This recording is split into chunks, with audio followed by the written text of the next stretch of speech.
लेकिन एक चीज मैं आपसे जरूर समझना चाहूंगी, चीन के लिहाज से भी, दूसरा अमेरिका के लिहाज से, क्योंकि जो बाइडेन का ये साफ तौर पर कहना कि लेबनान के साथ लड़ाई से बचना चाहिए, वेस्ट एशिया से जो अमेरिका बाहर निकलने की कोशिश कर रहा था, क्या ये एक और कदम वैसा ही है? क्योंकि किसी ना किसी तरह उसे वापस धकेलने की कोशिश तो हो चुकी है।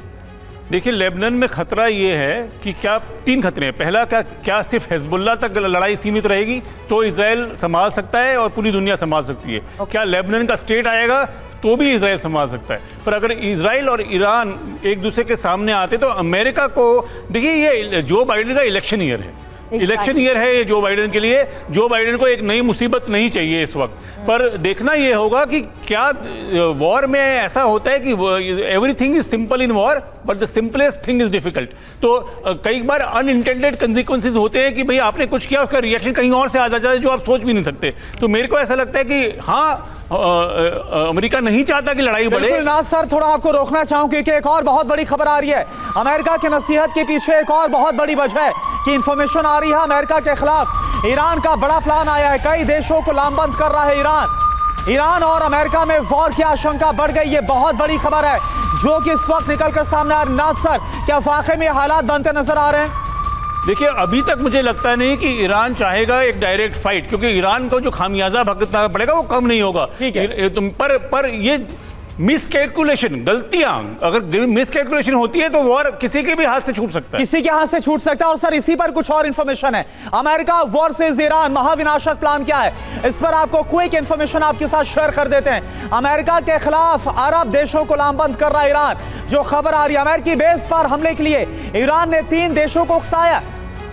इराक, यमन और सीरिया को ड्रोन अटैक के लिए उकसाने को लेकर खबरें आई हैं। हालांकि 3 देशों में मौजूद विद्रोहियों ने अमेरिकी बेस पर हमला किया है और अमेरिकी बेस पर लगातार हो रहे हमले से युद्ध का खतरा भी अब बढ़ता जा रहा है। और देखिए, कुछ और इंफॉर्मेशन जो आ रही है आपको बता दें। अमेरिका वर्सेस ईरान के क्या हालात हो रहे हैं। अमेरिकी अधिकारियों का मानना है कि ईरान सीधी जंग नहीं चाहता है। ईरान उकसाने वाली हरकत करके युद्ध का खतरा हालांकि बढ़ाता हुआ नजर आ रहा है, माहौल को टेंस करेगा। कुछ देशों को साथ लाकर ईरान, अमेरिका, इजराइल पर दबाव बढ़ाना चाहता है। हालांकि ईरान का तरीका गलत और संघर्ष बढ़ाने वाला है, ये अमेरिका की तरफ से कहा गया, और ईरान इस तरह की हरकत करता रहा तो युद्ध का खतरा और ज्यादा बढ़ता जाएगा। लेकिन इस बीच गाजा में ग्राउंड ऑपरेशन को लेकर इस वक्त एक और सबसे बड़ी खबर ये मिल पा रही है, जिसका अब से थोड़ी देर पहले हमारे साथ एक्सपर्ट भी जिक्र कर रहे थे, क्योंकि लगातार हालात को देखते हुए जो फैसले लिए जा रहे हैं, माना यही जा रहा था कि ग्राउंड ऑपरेशंस पे देरी की कुछ मुख्य वजह हो सकती है। इस बीच सबसे बड़ी खबर आ रही है कि अब तक गाजा में ग्राउंड ऑपरेशन शुरू नहीं हुआ है। सुरंगों की वजह से ऑपरेशन में देरी और सुरंगों के अंदर हमास के बड़े नेटवर्क को खंगालने के साथ साथ नेविगेट करते हुए उन तक पहुंचना सबसे बड़ी चुनौती।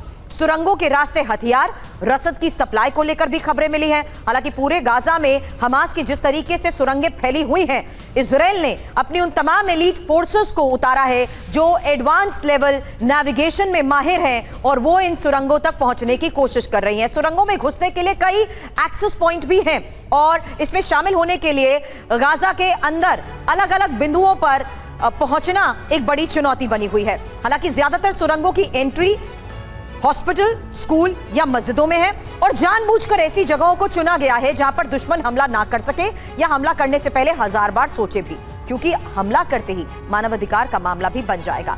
अब उन्हीं सुरंगों की तस्वीर आपको लगातार TV9 भारतवर्ष में दिखा रहा है, क्योंकि ऐसी सुरंगों की पहचान करना लगभग नामुमकिन ही माना जाता है। लेकिन इजराइल के पास अपनी ऐसी एलीट फोर्सेस हैं जो इस तरीके के संकट को समझते हुए उस एडवांस लेवल की ट्रेनिंग लेकर माहिर हैं इन सुरंगों तक पहुंचने के लिए। और इजराइल के सामने संकट ये भी है कि जब तक वो इन सुरंगों को नष्ट नहीं कर देगा, तब तक हमास का खात्मा करना भी मुश्किल होगा।